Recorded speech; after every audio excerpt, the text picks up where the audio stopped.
Welcome to Man Does Tech, where I solve the problems you didn't even know you had. In this video, I will explain what Franz noticed that was unusual about the school day. Usually, the school was a hub of activity, filled with the sounds of children and lessons. However, on this particular morning, an eerie silence had fallen over the building. This quietude was the first striking difference Franz observed, setting a somber tone for the day ahead, making it quite memorable.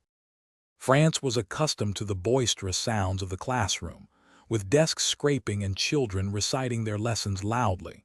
Yet today, everything was still. This profound quiet was unsettling, a stark contrast to the typical school environment. Even M. Hamel, their teacher, was dressed in his finest green coat, frilled shirt, and embroidered black silk cap, attire usually reserved for inspection days or prize distributions. M. Hamel's appearance was another significant departure from the norm. He wore his beautiful green coat, his frilled shirt, and the little black silk cap, all embroidered. This special outfit was usually worn only on inspection or prize days. Furthermore, his usual sternness was replaced by an unexpected gentleness, and he addressed Franz without his customary scolding, which was quite surprising.